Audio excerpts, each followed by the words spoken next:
And welcome to Some Patches Required, a show where we hope to educate and entertain you on the ever-turbulent games industry. As always, I am one of your hosts, Aaron. And I'm your other host, Zach. And this week, as with all other weeks, before we dive too deep into the topic at hand, which this time around is going to be the new game Dispatch, which, if you have not yet checked it out, is actually pretty darn good and definitely interesting in some ways that we will get into. But before we dive into that, as always, a hearty thank you to all of our returning listeners. If you've stuck it out with us, we appreciate you immensely. And if you are a new listener, we appreciate you as well. If you all collectively would not mind too terribly hitting the engagement button on your platform of choice, and especially sharing the show with a friend or perhaps mortal enemy, that would be fantastic. That is really our best way to grow and get feedback as a show, and so we always very much appreciate it when you are able to do that for us. Also, on a very, very slight personal note, if I sound slightly unwell this time around, it is because I have finally decided to pull the trigger and get that cold I've been talking about. I'm really excited so far. Worthwhile investment. Feel great. And should make for a fun energy for the episode. Some people get dogs or cats for Christmas. Aaron gets a cold. It's not even Christmas, baby, and you're prepping early. You're gifting yourself the magical gift. You cannot rein in my Yuletide spirit. Exactly. So bursting at the seams with holiday cheer am I that I've decided to fill my entire head with mucus and then record an audio product. I won't lie. I honestly thought that you were going to say if I sound weird today, it's because Zach mentioned at the beginning of the episode, and I lost control. You should definitely censor that word, and then if you put it as a stinger at the end, people will have to wait through the whole episode to know the word I said. Just so people know, it's not that problematic. Our show isn't for children. We don't pretend it is, all right? Challenging thoughts and ideas. We're really challenging the status quo here. Oh, yeah, is a subversive comedy. Zach did hit me with a real humdinger right before we did our little audio sync, and then we're about to start recording, and Zach hit me with a real humdinger that I will almost certainly play for you here if you make it to the end of the episode. So, yeah, good reason to listen to the whole thing. It's true. It's like if you don't know that we put little rancid audio clips at the end of these episodes, well, now you know. That's where we put all our embarrassing secrets that could get us fired from our jobs. The joke is out. The secret has been revealed. Well, it's kind of the perfect episode, Aaron, to bring up such a wonderful activity as the one I mentioned earlier, because one of the many things that Dispatch is, the game that we're of course covering today, is incredibly horny. It really shouldn't be surprising because it is a collaboration with Critical Role, which may just be one of the most sexually frustrated entertainment entities in the world. I was watching something where they had to strip out a bunch of penises from the new animated series that they just released, The Mighty Nine. Apparently there's a lot of penises in it, and Amazon was like, can we just hold back on all the dick and phallic comments? I can't tell you I don't believe I've ever heard the phrase strip out a bunch of penises. And it's a new experience for the ears and the mind to just sort of get on a level with that phrase. The actual context, of course, did help, but my. What's It's now that a bad ear time to feel mention. like? What was that? What's that ear feel like? There's like mouth feel. It gets brought up a lot in Brooklyn Nine-Nine. What's like the ear feel? The ear feel on Strip Out All the Penises. Yeah. What does that taste like to the ears? What does that taste like to the ears? It tastes like demonetization. Yeah, that's beautiful. We were never monetized in the first place, baby. Tastes like purely hypothetical demonetization. Beautiful. But yeah, actually, I was gonna say before we dive all the way into Dispatch and its penises, of which there are a few. Many, yes, we're gonna be. So this episode is actually just a review of all the penises in Dispatch. That's such a good idea. My God, it actually is not a bad idea. But regardless, man, we're really not painting this game in a very good light. I was going to say on a slightly, well, maybe not more productive sort of note, but is now a bad time to mention that I have actually never listened to or watched anything to do with Critical Role, with the exception of maybe like 2 clips that got fed into my feed because the internet knows that I used to listen to the Adventure Zone a lot. Is it bad? I mean, no, I don't think it's bad. I didn't really engage with Critical Role until I think it was like 2021, 2022. It's whenever the first series on Vox Machina, the animated series, came out, and it actually inspired me to really get back into D&D post-college. But I never watched really any of their live TTRPG play until Campaign 4, which just released. So I don't think that it's necessarily a bad thing. Different strokes, For sure. But I don't say strokes. Too late. So I suppose to sort of provide a little bit of context and lead us more gracefully into the actual conversation. Very recently, the brand new game Dispatch came out. It is an adventure game, I think is reasonably fair to say, in the style of the Telltale games. Weird to call them classics, but I suppose you'd probably call them classics at this point. Like The Walking Dead, Tales from the Borderlands, Wolf Among Us. And it is a superhero workplace comedy with a very irreverent sense of humor. And the reason that we've been bringing up, if you're not familiar with the game, the reason that we've been bringing up Critical Role is because Critical Role served as the publisher for Dispatch, which will kind of feed into some of the larger conversation we're going to have, because for a variety of reasons, and in the face of a fair amount of adversity because of its presentation and episodic release structure and the sort of waning industry interest in single-player exclusive buy it once and be done with it sort of titles, in spite of all of that, the game is a massive success. AdHoc Studios, I believe this is their first title. They're founded by industry veterans, and we'll get into that a little bit. But the game is doing exceptionally well. It's sold over 1 million copies, and its all-time peak on Steam was over 200,000 players. And then Zach, you pulled some really interesting review data as well, right? No. Yeah, on Steam, it's got overwhelmingly positive, which is mostly interesting because for games that attract a lot of players, unless they're like super indie darlings, I feel like they more so end up in the, is it very positive? It's whatever is under overwhelmingly. Like overwhelmingly positive, I think you have to have over 95% positive reviews, maybe a little bit higher than that.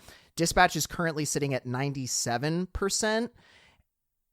And there have been 48,000 people that have reviewed this game. It's just like a crazy amount of people to be positively reviewing this game, and a crazy amount of people to not be negatively reviewing this game.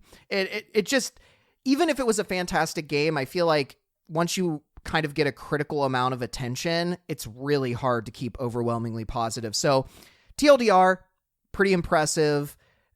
And I mean, we'll talk a little bit about the actual gameplay itself and what our thoughts are and whatnot. But it is a good game. I do think it's a good game. Yeah, it's rock solid. If you're the sort of person who enjoys choose your own adventure stuff, games where even what seem like very small decisions can have small to very large impacts on the overall story, then yeah, it's absolutely worth checking out. It's reasonably priced for, I think, 8 or 9 episodes, each one being about an hour and a half of gameplay and story and whatnot. It's only $30. And obviously we're not sponsored by them, so we're not like incentivized to sell you the game. But if it is the sort of game that strikes your fancy as it strikes mine, then there's not been a better example of a game like this, in my opinion, for years. Yeah, it's very interesting to see this genre come back, especially because I don't know that I'd call them my favorite games, but I really loved The Wolf Among Us, and I really loved Tales from the Borderlands. Specifically, Tales from the Borderlands is probably a contender for my favorite game in that IP. Borderlands 2 is really good, but Tales from the Borderlands, it's just so fucking good. If you haven't played Tales, it is such a fantastic game. I did watch some like old cutscenes. It does look a little bit dated because it is older. But like, God, Telltale. It is so fucking good. And it's got, who's the guy that voices Kronk in The Emperor's New Groove? I always forget his name. Patrick Warburton? Yeah, it's got Patrick Warburton in it. He's like one of the main antagonists for a while. It's so fucking good. So highly recommend checking out that game. But yes, this is very much a spiritual successor of that. And part of the reason for that is because a lot of the leadership at AdHoc are actually former Telltale developers. Specifically, the guys that came up a lot in the articles that we were reading are Nick Herman, who is the COO, Dennis Lennart, who is the CTO, and Pierre Charette, who I also probably butchered that last name, who's the Chief Creative Officer, or CCO. Also, as I mentioned to you, Aaron, they've probably corrected this, but I still think it's funny that IGN called it Nick Herma. They just fucking forgot the N. I was about to say that you also butchered Nick Herma's name because IGN couldn't have gotten that wrong. Yeah, you're right. It must be Nick Herma. See, the sad thing is Nick also spelled his name wrong on LinkedIn then when I looked. So that's really awkward, Nick. You might want to check that out. That's because he needed an editor and IGN was busy. Fair enough. So true. But yeah, no, it's like doing super, super duper well. I do think it's kind of interesting. I was looking at Steam just a second ago, Aaron. So AdHoc is actually listed as the publisher on the Steam page, but Critical Role definitely took some kind of at least financial publishing over for the game. For those that don't know, there's a Bloomberg article that recently came out like a day or two ago from Jason Schreier, as of us recording this. So it's going to be I recently read an article that I'm paraphrasing here, but I think that Jason Schreier in this article was described or credited as industry things knower. That's pretty sick. I mean, look, where's the lie? It's true. It's a very accurate description of Mr. Schreier's position in the industry. But yeah, he's a games industry things knower. I do like that when you become so like ridiculously well known, your titles just become so stupid. Like, you've got a certain amount of professionalism you need as like a newbie, and then you reach a certain point of popularity or knowing of things, and you just get like the most ridiculous title. But regardless of any of that, he had an article that came out, and it's pretty cool. It talks about kind of the formation of this game, how this game came about. And one of the really interesting things about it is that I think they ran into some pretty substantial financial problems. From what we could gather online, it sounds like the main founders didn't take pay for like 6 months. It was like a 30 developer studio, and the main founders weren't getting paid for a portion so that other people could continue to make money on the project. And I think that's when they met up with Critical Role, and Critical Role was like, hey, if you make a game for us, we'll help fund this final stretch of Dispatch. And, you know, we'll form this like really great partnership. And obviously Critical Role is very interested in like the choose your own adventure narrative space. Yeah. Yeah. So yeah, the story there goes that, you know, at a certain point, money had essentially dried up. There were some decisions to be made, and Critical Role came in to provide, you know, last minute funding to get the game over the finish line in exchange for AdHoc developing a new game, presumably in one of the IPs owned by Critical Role, you know, at some point down the line once everything is wrapped up with Dispatch. And again, that will sort of feed into a lot of some of the stuff that we talk about here in a couple of minutes.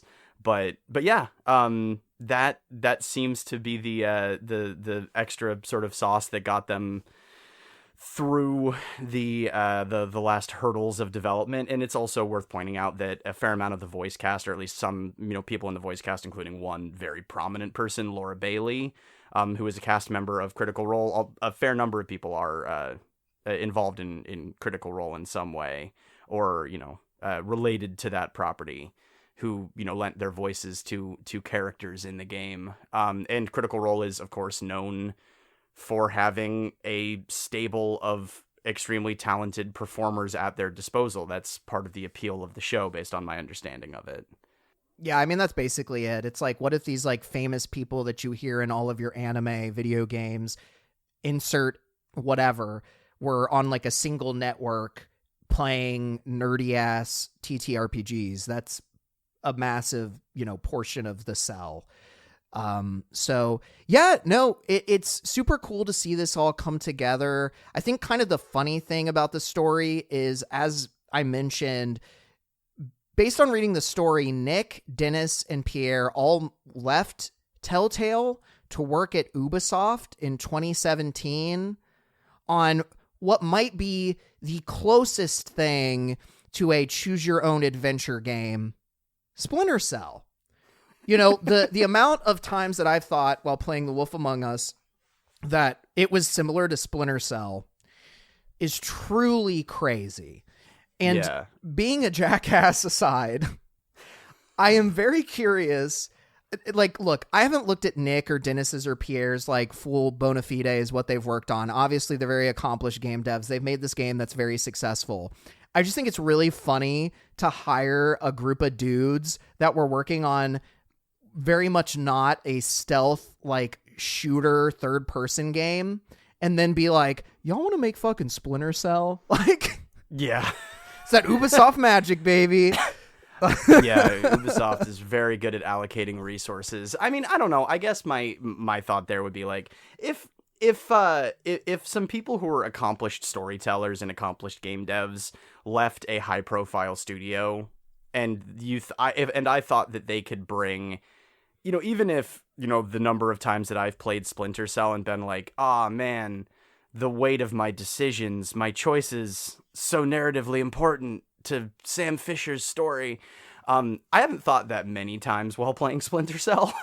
You know, so even if the sort of like narrative forward element of Telltale wouldn't be present, it's possible that, you know, they were relying on these guys for organizational chops, or, you know, just like general narrative ability in order to make a compelling story. Sure. Yeah. I mean, it's not to say that you couldn't have transferable skills, but considering that it is the year 2025 and no new Splinter Cell projects have materialized, I think you can probably tell about how well that reboot of Splinter Cell went. I do want to clarify that was not their fault. It did not work out. That was Ubisoft getting in its own way. And actually, to their credit, it sounds like they were actually very excited to work on kind of bringing back Splinter Cell, since it's such a big franchise that's kind of been neglected because Ubisoft is stinky doo-doo, to put it politically or scientifically. Anyway. Yeah, but then that project, as I recall, sort of morphed into the now defunct live service shooter X Defiant, which we all miss terribly. I know there's a hole in my life that only X Defiant has ever been able to fill. I've never played X Defiant, but I'm assuming that's what that was meant for. And then I also believe that the guys then went on to sort of do contract work, writing for Wolf Among Us 2 and some of the newer Telltale properties after the studio was revived following its closure. But then I guess they sort of parted ways with that team due to creative differences after writing, I believe, an 800-page script, and not being satisfied with the the collaboration. So I think they stepped away from that and started up AdHoc, and the rest is history. Yeah, I think my last comment that I would just make before we get into some more of the meat and potatoes of this whole thing is I've been thinking a lot about, I talked with you a little bit about it, Aaron. I've been thinking a lot about alternative funding / publishing models in like the last year. And the story as it's delivered by games media is that, AdHoc and Critical Role were really like a match made in heaven in terms of like their objectives, their critical understanding of what's successful and whatnot.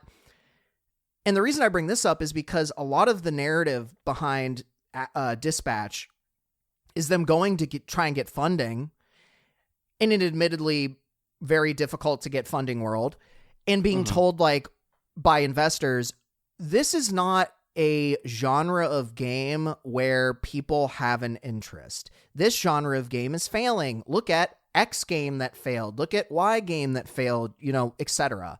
And it's interesting because in the article, the developers are like, yeah, well, we can look at those games and be like, that's like that was just not a creatively good game. I think I forgot what the exact example is. Oh, it was like, if you look at a movie, right? Like if one movie failed in like a horror movie genre or something, or just in general, like you wouldn't stop trying to make a movie because a bad movie failed. You would just make a good movie.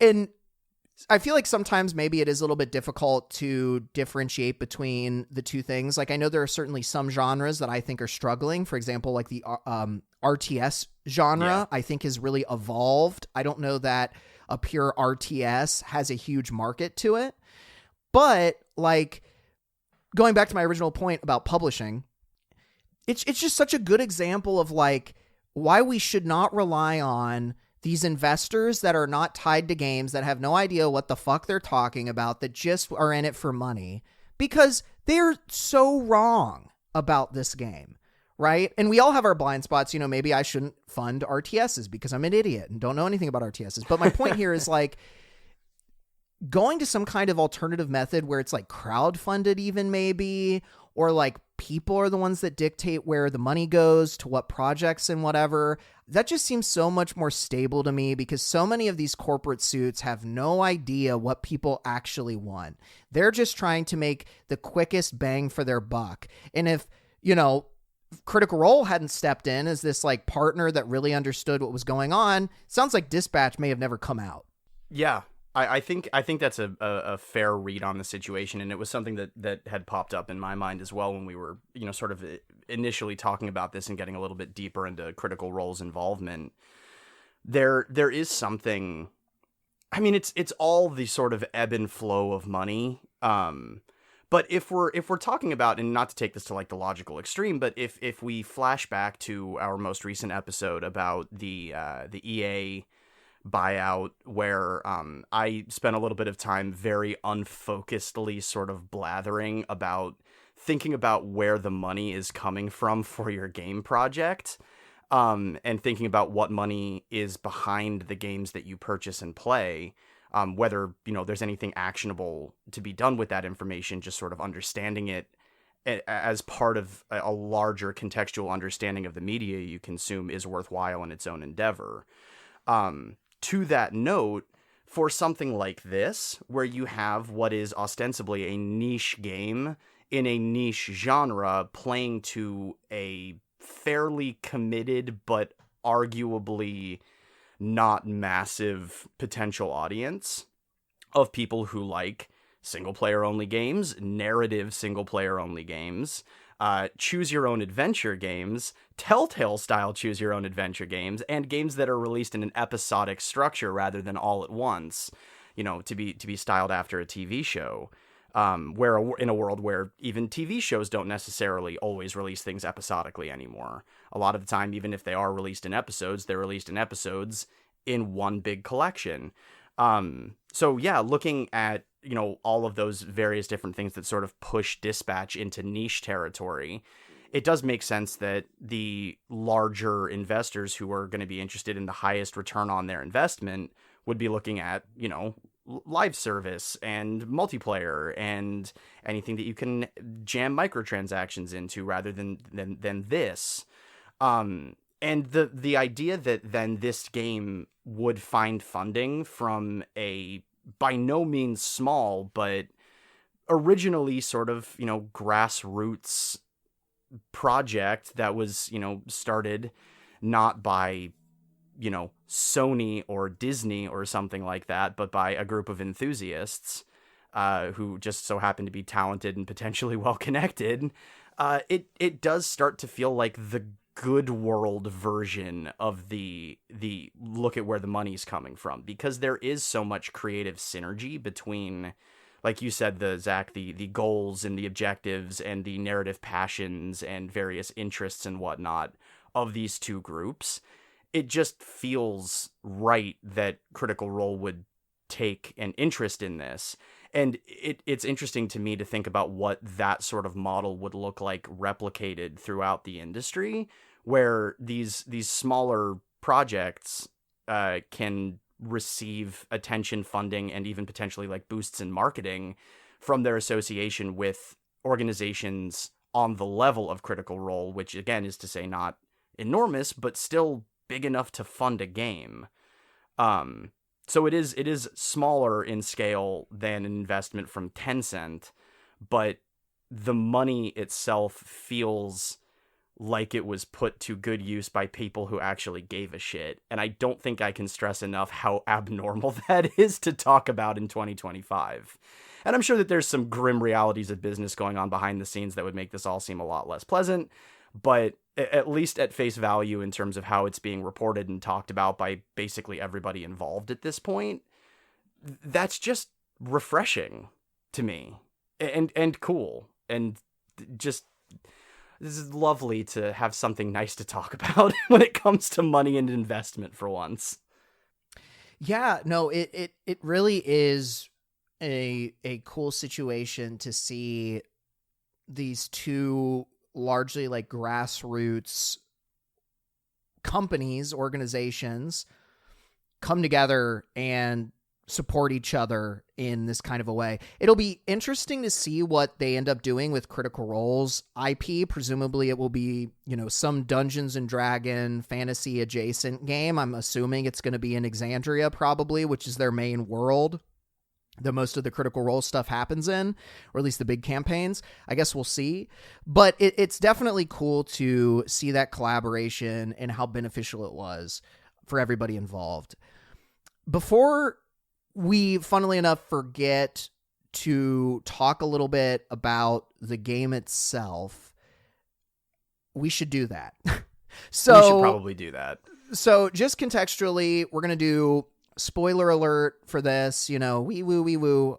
I am 7 episodes in of the 8 episodes that are released. I've been playing with a friend. And Aaron, you said you're 3 episodes yes. in, right? I'm 3 episodes deep. I've been playing with my cats. Nice. Their schedules are very packed, so it's been hard to find time to sit down together. But we've enjoyed our time in it so far. I have a lot of different sort of thoughts ranging from like micro to macro. But I will start by saying that presentationally, the game is an absolute triumph. Yep. No, I agree. It has zippy energy. It has the choreography of an early morning cartoon mixed with like a really high quality anime, but the energy of BoJack Horseman and the music supervision of BoJack Horseman and the sense of humor of BoJack Horseman And I love the tone, and I love the presentation.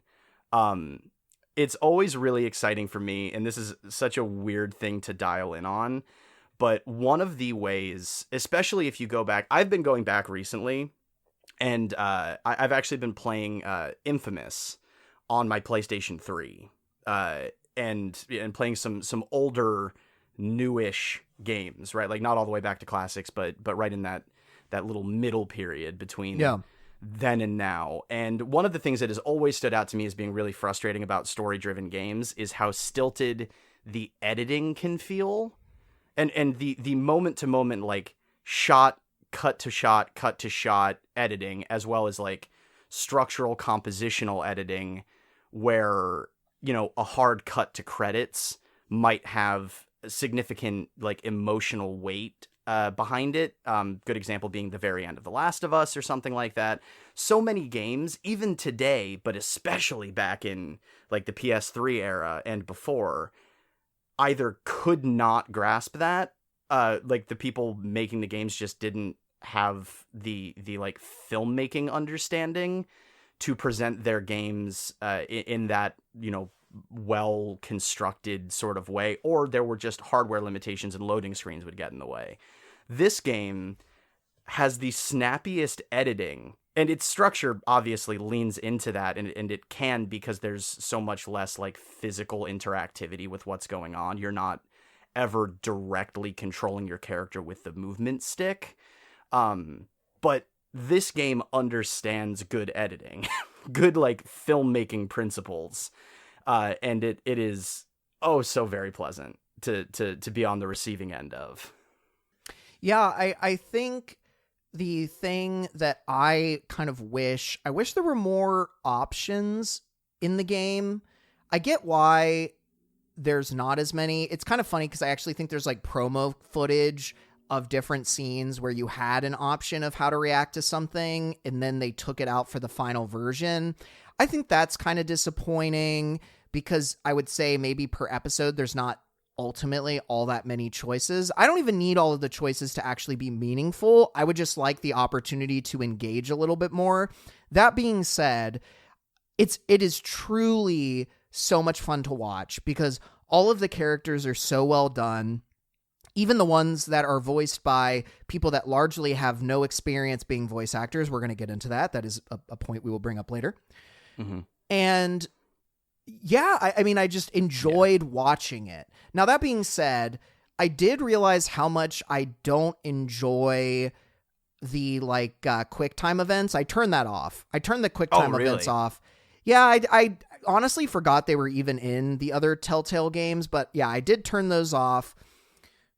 What I think is super impressive, actually, this is where we're getting a little bit more into spoilers. For the most part, we're not trying to spoil stuff, but like, I don't want to have to think about it, except for you, Aaron. I don't want to spoil things for you directly, but I think it's interesting how the central gameplay mechanic, which is you being a dispatcher, right, is gamified.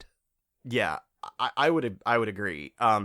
I was gonna say we should probably actually like lay out what the game is about now that I realize we haven't done that.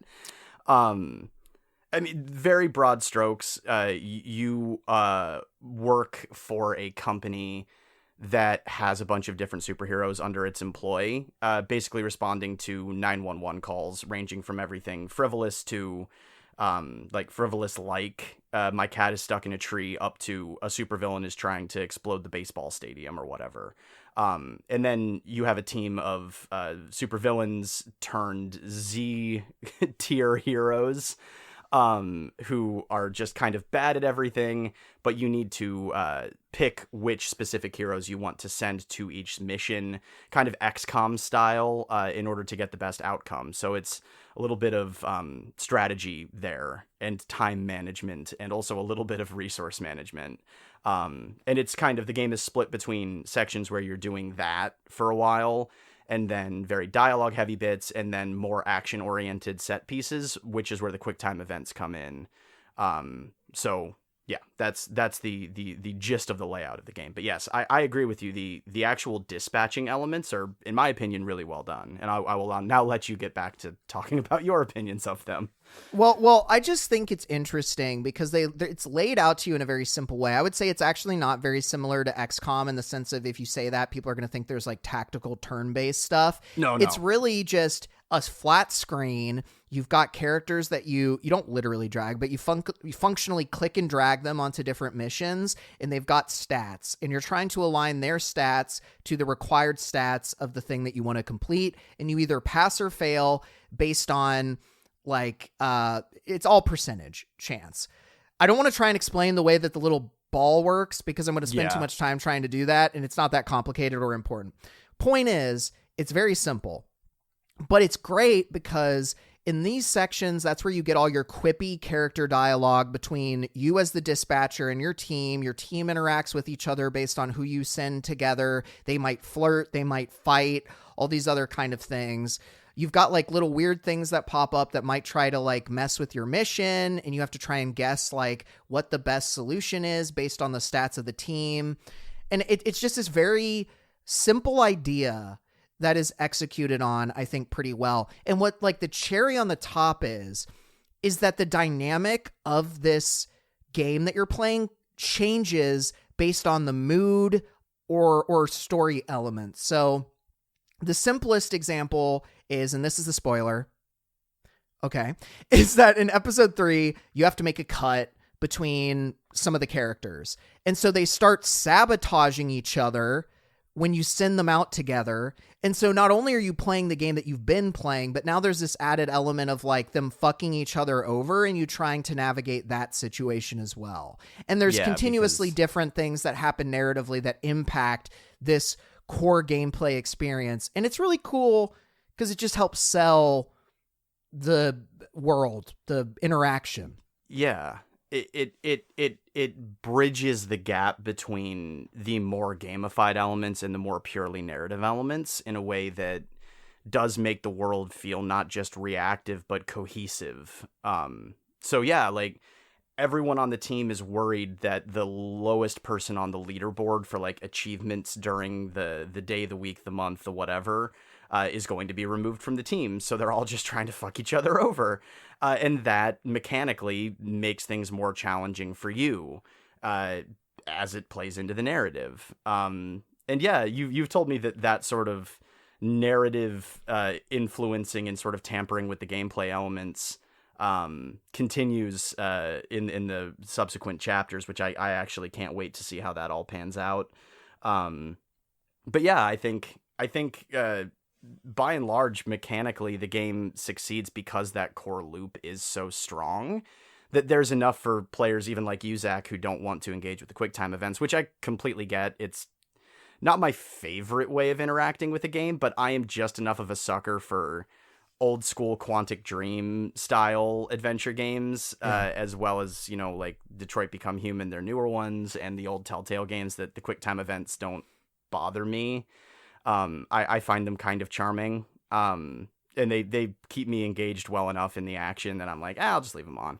But yeah, even removing those, the actual core dispatching loop is strong enough that I've heard plenty of players basically begging AdHoc to add an endless mode for that, so that even once the story is over, they can just keep playing the dispatch element of the game.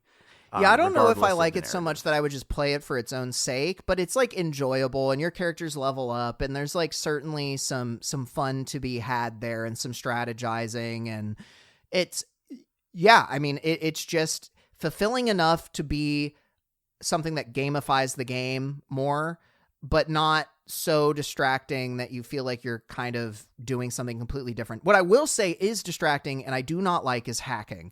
Hacking is memory based, which I have bad active memory or whatever it's called. I can't remember exactly because I have dyslexia. So it is not a very fun mechanic. I think it really takes you out of the pacing of the game, and it's just not really a way that I want to interact with it because it's so different from the rest of the game, like rolling this little cube around to do different things. I'm not a huge fan of that. It's not so bad that I would like, it ruins the game for me, but it's certainly a thing where it's like, cool, we're doing this now. Yeah. Great. I tend to, at this point, sort of, I get close to rolling my eyes every time a new hacking minigame is introduced in any game, just because hacking minigames are so usually mediocre and overutilized that, oh god, they just wear on you very quickly. I will say up through chapter 3, I don't know how much more they start leaning on the memory-based puzzles within those hacking minigames, but I would say that at least up through chapter 3 where I'm at, there's enough variety in what they present to you with the hacking minigame that it doesn't feel as miserable as doing the exact same sort of like pipe game in BioShock or whatever the hell it is they did in Deus Ex Human Revolution. It doesn't feel that level of time wasty to me. And I actually had a little bit of fun with some of the hacking minigames just because they kept throwing new stuff in there to keep it so fresh. But yeah, I would agree that it's probably the weakest mechanical element of the more strictly mechanical elements. I think it's probably the weakest, but it didn't bug me all that much. Yeah, like I said, it's not like a ruiner for me, but it's definitely my least favorite component of the game for sure. Yeah. I'm trying to think if there's anything else that's super critical. I mean, a lot of the game is so narrative and voice driven that it's, there's not a ton of game, but not in like a bad way. There's enough game that it feels like a video game, but I also just don't really mind. Like, if it is just a show, it's also just a good show. So it's kind of fine if it's not a huge game, Yeah. I would say, though, in the again, sort of presentationally and addressing the sort of like stilted elements of dialogue from older games, this game does do Dispatch just does an exceptional job of blending. Like there's that moment in a choose your own adventure narrative style game where the timer's going down and you have to select one of 4 dialogue options, right? Yeah. In order to progress the conversation. And in a lot of games, this presents everybody with a great opportunity for all of your characters to stand around staring blankly while you try and pick a dialogue option. And it completely disrupts the flow of a natural conversation. And it makes everything, you're immediately pulled out of the experience and you're reminded that you're watching something that's kind of like stapled together around, scripting and whatnot. This game does a great job of not ever really making you feel that dissonance. The dialogue flows really well. There's also, by virtue of its ensemble cast, usually some leeway for overtalk. And also snark. So if you're taking up until close to the end of your time limit to make a dialogue choice, characters will just remark on how you're standing there doing nothing, but they'll do so in a very naturalistic way. Yeah. Or the dialogue will clearly be slightly less important, or the timer timed out in such a way that there are multiple openings for you to interject without disrupting the flow of conversation or cutting one scene unnaturally short in order to progress to your dialogue selection. The way that they've balanced that element is impressive enough for me to put it on a little bit of a pedestal, just because that's such a difficult balance for games to find, and Dispatch seems to do so. It seems to do so effortlessly, which almost certainly means that a great deal of effort went into making it seem that way. So good on them for that. And I mean the adventure style gameplay being a little bit thin in comparison to like the narrative elements has never really been something that bothers me. If you're a pure mechanical purist, Telltale games were probably never going to be your cup of tea anyway. Yeah, that's true. I think like the real big key for these is they have to be pretty approachable, because I think they're pulling from like more traditional gaming audience, but also people that just want to like watch something or almost have it's almost kind of like a fan fiction kind of a thing, yeah, or at least what I'd imagine you get out of fan fiction is like, here's a cast of characters and you get to decide like what path they go on in life, which explains a lot of the horny. It is a very horny game. There is nudity and almost fucking. That's not really implied. It's just fucking there. It's just there. It's right there. Yeah. But, we've been talking a lot about the voice actor side of things, or we've been focusing a lot on more kind of like the audio, the delivery, the acting, etc. And I definitely do not want to ignore the cast side as we, approach the latter half of the episode. One of the cool things about this game, when I was talking with Aaron, I was excited to, talk about this, is that the cast is this like very interesting mix of experienced voice actors for anime, video games, digital media where it's not necessarily their face being shown. You mentioned Laura Bailey as an example. I believe her husband is in the show as well. And Travis, it's like Travis Hemming something, I think. But anyway, Matt Mercer's Hemsworth, in it. The other Hemsworth. It's not Hemsworth, but yeah. So there's all these experienced voice actors. And then you get people like Jeffrey Wright, who was in Westworld and a bunch of, I think he was in one of the Batman movies as, yes. Why am I blanking on Robert his name? Pattinson's The Batman, I think. Yeah. But maybe as Commissioner Gordon? Was he Commissioner Gordon? I thought he was, the butler. Alfred? I'm pretty sure Alfred was Andy Serkis. Oh, I think you're right. Yeah, I think you're right. He was commissioner. Anyway, we've got Aaron Paul from Breaking Bad. So you've got these, and BoJack. And BoJack. You've got these bigger, more traditional actors, kind of celebrity things. And then what's most interesting to me is all of the like new age influencer voice actors in this. We've got Jacksepticeye, whose name is actually Sean McLaughlin, as Punch Up. Malevola is Alana Pierce. I'm not going to explain who she is.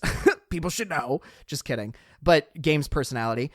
Young Gravy. I did not realize Gollum was Young Gravy, the music artist who's pretty popular with, younger people. I mean, I listen to his stuff. I'm not that old, but you know my point. He's like a much more appealing to like younger folks. I didn't know who or what Young Gravy. You didn't know who that is? He does a lot of those like really obnoxiously sexual songs. Look him up after. Sonar was Moist Critical, or Charlie, who's a big YouTuber. We've referenced him on some episodes before. And then Waterboy is this YouTube filmmaker, Joel Haver. And there's just majority of your team in this is people that don't necessarily have voice acting experience, or as much as certainly Laura Bailey or Matt Mercer, kind of having their, first showing. And I think they all do a pretty decent job. I mean, some of them are better than others, right? But none of them are like awful. Yeah. Yeah. I mean, by and large, I would say that I think I'd probably go so far as to say that if this game's greatest triumph is its presentation, its second greatest triumph is its cast. The characters themselves are distinct and likable. They need to be mechanically and narratively, because you'll be making mechanical and narrative decisions about them. And the game does a good enough job writing those characters that you do feel like you have a grasp on their personalities, how they'll interact with others. They do interact, and they do so, again, naturalistically. And I think that by and large, the performances all lean into the character really well, and they don't feel showy. Like when you first told me that a lot of the voice acting was done by YouTube and internet personalities, my first thought was, oh no, this will go quite poorly. Not that there aren't an enormous number of extremely talented voice actors, performers, and general entertainers on YouTube. I could go through an exhaustive list, but it would take more time than any living human has. And I'm, not trying to poo-poo internet personalities, breaking out of their niche in order to, explore different opportunities or anything. But it screamed to me of stunt casting for the sake of clout. Which we will kind of touch on here momentarily and briefly. But that's just kind of what it stunk to me of in the cynical way, not in the this is a fun opportunity way. And my fears have largely been laid to rest. None of it is showy. They're credited as their actual names, not as their online handles, which is a level of sort of simple honesty and respect I think speaks to what the performers themselves were trying to get out of these roles. Or at least that's my complete assumption. You know, I mean, obviously the rappers, I think Thought Squad and Young Gravy are credited as such, but like the YouTube people aren't, you know, Jacksepticeye's not credited as Jacksepticeye. Moist Critical's not credited Moist Critical. But yeah, I mean, I was generally speaking very happy with it. It didn't feel exploitative. It didn't feel manipulative in any particular way. It just felt like, again, weirdly synergistic with the tone of the game and the audience that they're going for to bring these personalities in order to provide, you know, their sort of little bits of their character laid over the characters that they're playing. Well, it's also, to your point about, you know, potentially exploitative or just throwing these people in there to get clout or whatever. It is interesting because if you look at all of the different subscriber counts of all these people, now, okay, like Jacksepticeye has multiple YouTube channels. I did not do an exhaustive count of all of this. In addition to that, a lot of these people probably share subscribers to some degree. So like doing additive math here is not really the best way to do it. But if you do additive math, you end up at something like 50,000 subscribers. I'm doing super dirty quick math, but like 50,000 or sorry, not thousand, 50 million subscribers. And just off the jump, having the ability to leverage these people that probably feel some kind of ownership being in this game, seeing as they're not normally in games, that's such a big audience to just pull from. And in addition to that, I know for a fact that Jacksepticeye and Moist Critical have done Let's Plays of this game on their main channel. Actually, I think Charlie's not doing it on his main channel, but they're promoting the game by playing it. And they seem legitimately excited to play the game. It doesn't feel like it's a, you know, money grab. I mean, I don't, you know, people can act, who knows, right? I don't know these people personally, but it is a good marketing strategy if you can immediately have an audience of like 50 million people to pull from. Obviously, not all of them are going to want to play the game. Like Young Gravy's a music artist. The guy that plays Waterboy is like a filmmaker. That's maybe a little bit closer to games, but like there's not full like fan crossover here. But it is a pretty smart marketing move, I think, ultimately, to bring in these more new age performers. Well, it's very much like, oh shit, is this going to be a good example, and am I going to be able to get this guy's name right? It's not that different from when you see casting, you know, done in movies to draw people in, right? If it's done for the stunt casting element of it, then it may still be good marketing, and it is good marketing. Oh, it's the star turn of this person. But if it doesn't fit the character and it doesn't feel like authentic or like they have any reason to be in that project, then that's where the cynicism and the sort of manipulative element comes in for me. Like I watched, and I think he's probably done some other acting somewhat recently, but I went to the theater recently to see a movie called If I Had Legs, I'd Kick You. And If I Had Legs, I'd Kick You was co-starring in a minor-ish, medium-ish role, A$AP Rocky, who Wonderful. who I was like, what a weird pull for this sort of artistic movie about the anxieties of motherhood, with A$AP Rocky, but he was actually really good in the movie. So I didn't find him distracting or like he was put into this movie just so that they could put him into this movie. Not at all like the cynical horror movie starring Pete Davidson. which has no reason to exist except for the fact that someone had a shit script and thought they could sell it more easily by putting Pete Davidson in it. But his performance is terrible. He's not suited to horror, and the movie was bad. So, ta-da! We have our dichotomy. I would say that Dispatch falls a lot closer on that side, like on that scale, to the side of If I Had Legs, I'd Kick You, where the performance feels like it's meant to be part of this project, right? Like, Moist Critical Guy is not distracting. You know, he's not trying to make it the him show. Jacksepticeye, who I've been led to believe is not just his extremely loud yelling video game playing persona, doesn't really do a lot of that. He just kind of has his voice and puts his spin on the character, and it all feels good to me from that perspective. And yeah, like you said, it is definitely a really good marketing technique. Partially because of just the size of the voice acting cast's combined audience, plus the Critical Role collaboration where, even if the majority of people aren't, even if some people don't know that it's Critical Role until they boot up the game, there's going to be more people who are fans of Critical Role who will have heard from Critical Role that they're involved in this game.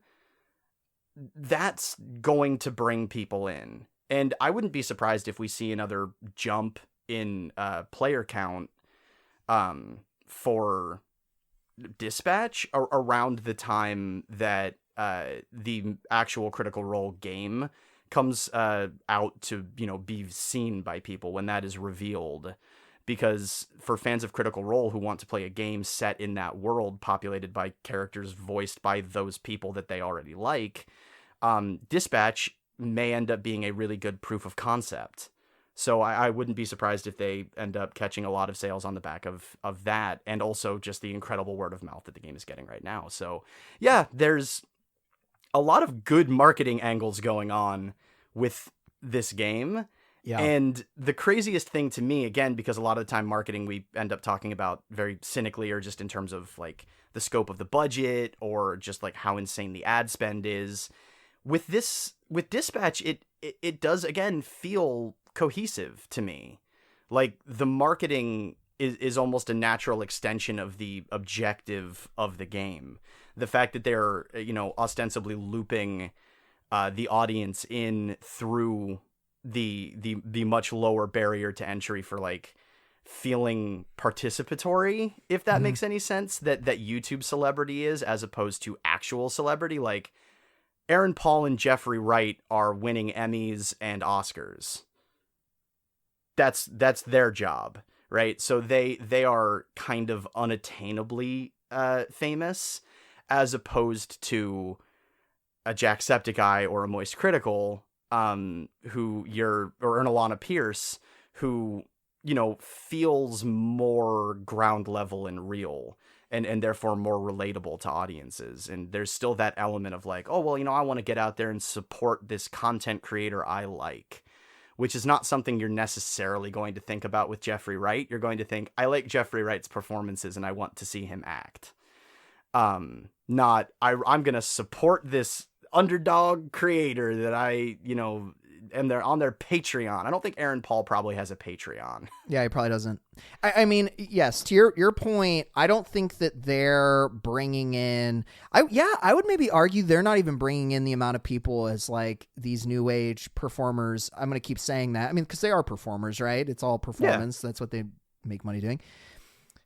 Just because you don't have the same opportunity to form these... what's the word? Essentially parasocial relationships. Parasocial, thank you. Yes, parasocial relationships. You don't make those with people that make movies or sorry, not make, but are in movies. Actors, like normal actors, you don't normally have that same kind of an interaction.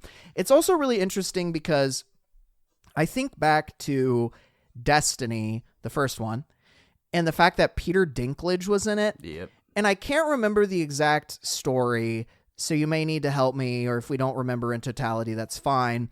But I wouldn't say he did like a bad job in that game per se, but like it wasn't the best voice acting, and I'm pretty sure he did not enjoy his time working as a voice actor on a video game. So you do kind of run a risk when you take more traditional actors and put them into positions where they maybe haven't done that kind of voice work before. I actually didn't realize that Aaron Paul was in BoJack Horseman, partially because I haven't watched all of it. I'm not as huge of a BoJack fan as some people are, but maybe that makes him understand what to expect from doing a video game a little bit better. I don't know if Jeffrey Wright has been in a video game. I didn't look at his whole IMDb, but you do take risk with normal actors. Yeah. I was gonna say I wouldn't be able to tell you about Jeffrey Wright. I would say that Aaron Paul seems to have some connections to the gaming world, and I don't recall if he's done voice acting for games before, but yeah, he was in all seasons of BoJack, as Todd, everybody's favorite character, Todd.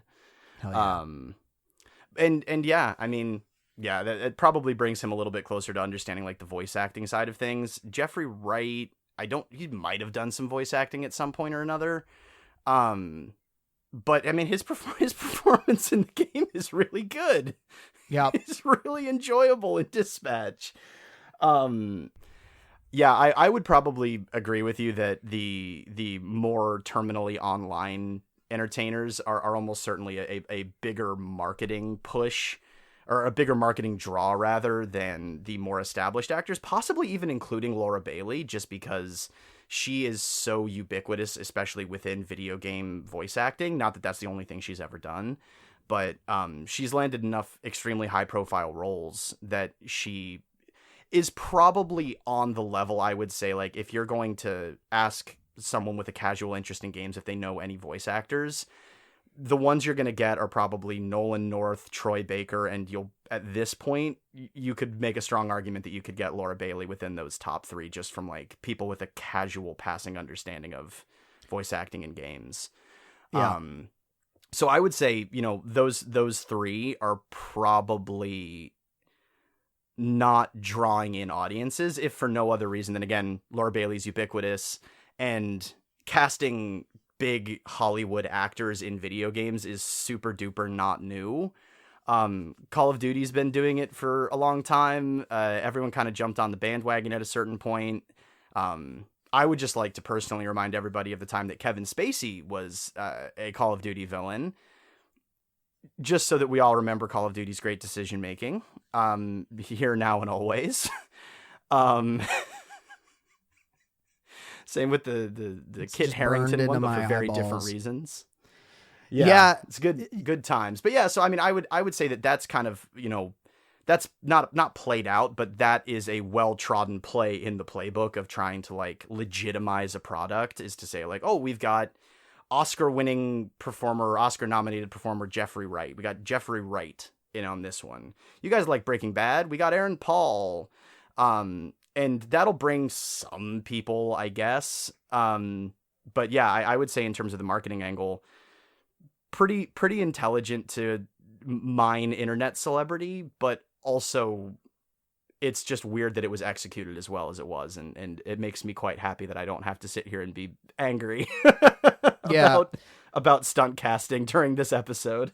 Yeah, exactly. I mean, and also, to your point, Laura Bailey is definitely not like, you hire Laura Bailey because you want a good voice actor to make the voice acting in your game good. You do not hire Laura Bailey to pull people in because it's Laura Bailey. Laura Bailey going online and saying she's in something might get, I'm sure she has fans, probably a decent amount, because like, let's just be honest, she is an attractive woman. Like, I'm sure she's got people that do stuff because she's like, hey, do this thing. But at the same time, I don't think she has the same parasocial relationship that people that are more traditional, like YouTube personalities or Twitch streamers or whatever have. So yeah, no, for sure. The last thing I wanted to run through before we closed out that I think's interesting is their decision to make the game a one-time purchase and release 2 episodes every Wednesday, I believe is what it was. Release 2 episodes every Wednesday. So you bought the game for $30 or $40. $40 was the deluxe edition, so $30 is the base. And you got 2 episodes the first week. Then the next week you get the next 2 episodes. Next week you get the next 2, and then on the final week, the 4th week, you would get episodes 7 and 8. That is the Wednesday before this episode came out will come out is when everything ended. Yep. One week out. Super interesting choice with that. It worked for them.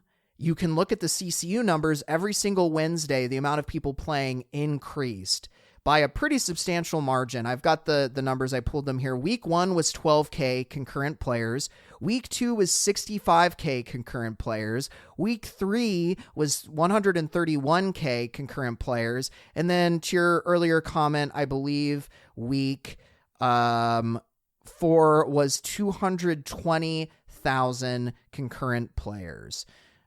Yeah, that was the all-time peak. So pretty impressive growth there. Oh, yeah, I would say.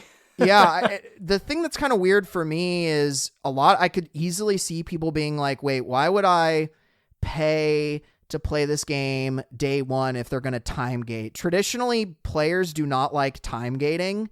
They think it's shitty and feels bad, and normally I kind of agree with that. But at the same time, they wanted this to apparently, a few of the voice actors who are internet personalities have said they wanted this to feel more like a episodic weekly release kind of a thing. And I think they succeeded at that. I think they did a really solid job of succeeding there. And I do think one of the benefits that they had over like traditional Telltale is the fact that it was just one base price and you got everything. That feels kind of better to me than like the weird Telltale thing where you could buy the season pass or you could just buy the episode per episode. That just felt overly complicated. The fact that this is like a single price thing for some reason feels better to me as a consumer. It's cleaner and much less confusing. And well, I mean, because just sitting here now, like, for what real reason would I mean, like, I guess if you're not sure if you're going to like the game, you'd buy episode 1 and decide if you like it and then not continue purchasing the episodes if you don't. I think that's probably about the only strategy I can figure out. Yeah. But I mean, other than that, this just feels cleaner to me. And again, I like the idea of playing with form in terms of how your content, how your art, how your entertainment is delivered to your audience. I think that there's a lot of the time a missed opportunity in terms of leveraging the actual formal medium of content delivery. Is an opportunity for artistic expression, but it's one that is overlooked or just ignored a lot of the time. And so while I think that time gating as a practice can be shitty and can feel a little bit, just not, I don't know. I don't know exactly what word I'm looking for here, so I'm going to jettison that sentence. But yeah, it can feel not great to consumers and players to feel like, well, this is already done. Why am I waiting so much longer to be able to play it? If you're going to do that, make it be for a reason. And in terms of the tone and structure and delivery that Dispatch is going for, the structure of it, in my opinion, dovetails perfectly back into that presentational element, which is just head and shoulders above other examples in this genre. It feels like an interactive TV show. It is paced and structured and edited like a very good TV show. The interactivity is kind of the cherry on top and the reason to, sell this on Steam instead of send it to Netflix. And the polish, I think, of the overall experience combined with that episodic structure allows for the pacing to be kept really tight episode to episode. I think it allows for the story to be kind of controlled and told in manageable bursts rather than in a sort of flowing, nebulous, structureless sort of way where, okay, how are we going to balance the dispatching elements with the narrative elements over the course of 20 hours, as opposed to let's treat each episode as a microcosm and pace it the way we're going to pace each episode, and then just kind of, find our moments to vary it up when needed, but stick with that episodic structure. It does, in my opinion, benefit the pacing of the gameplay, and it also benefits the pacing of the story.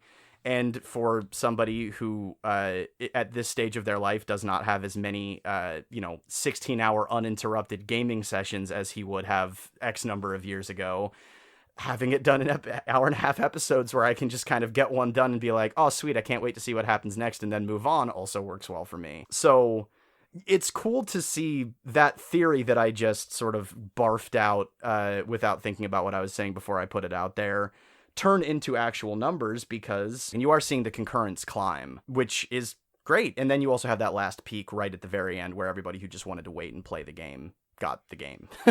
But yeah, I don't know. It works for me, and it's nice to see it reflected in the numbers. Here's a interesting thing that I just thought of before we go into our thank yous is there's a few things. One, I want to just comment on what you said. I agree. I think that the benefit of this is they don't have to worry about selling additional episodes. Someone has already bought the game, so they just need to get you hooked with the pilot and maybe the second episode. And by that point, you're probably in the funnel. You're probably having a good time.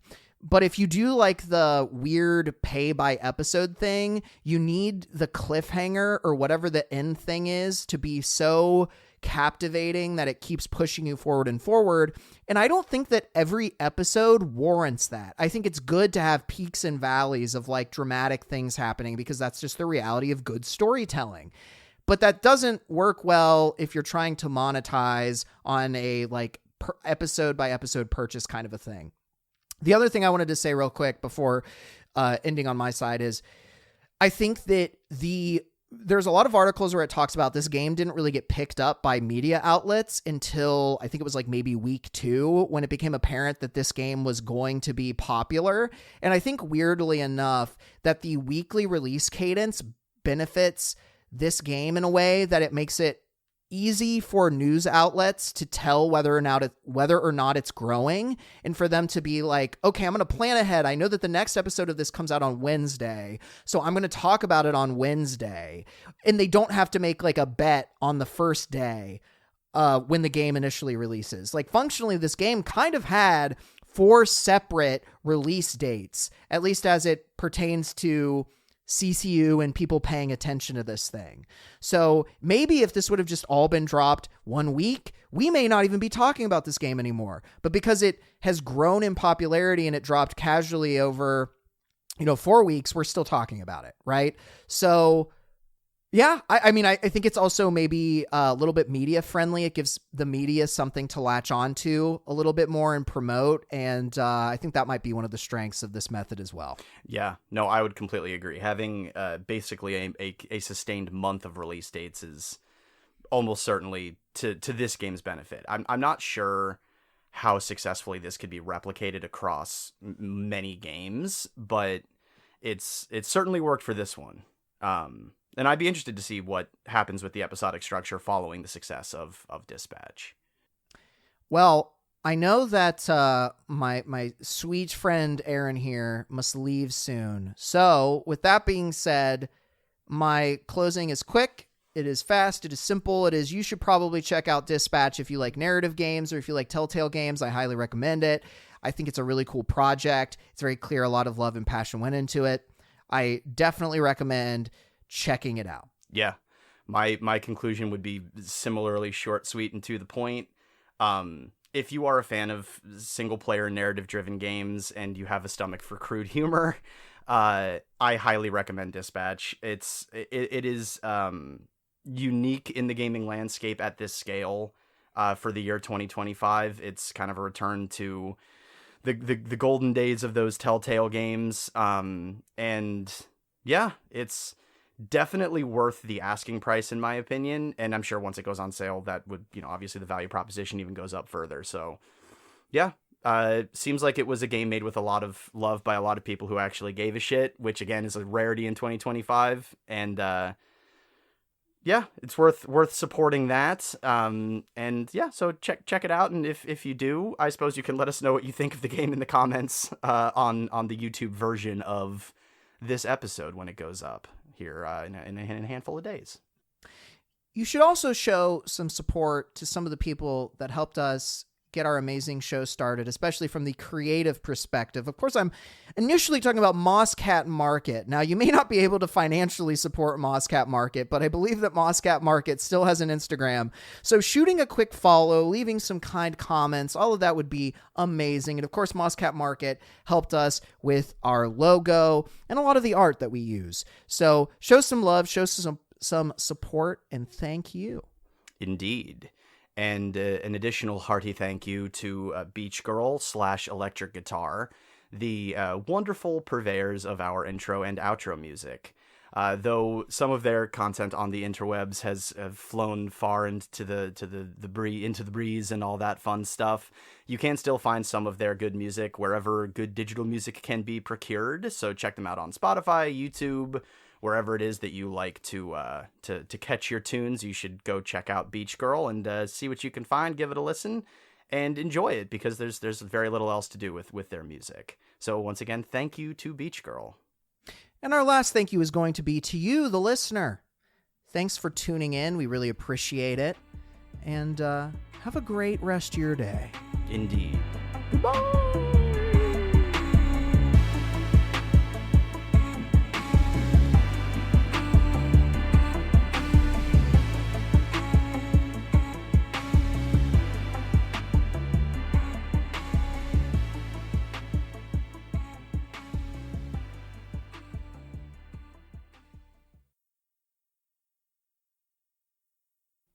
Alrighty, that should be good enough. I'm just thinking about jelking right now. About what? It's a funny word. I don't know. It's just, I What?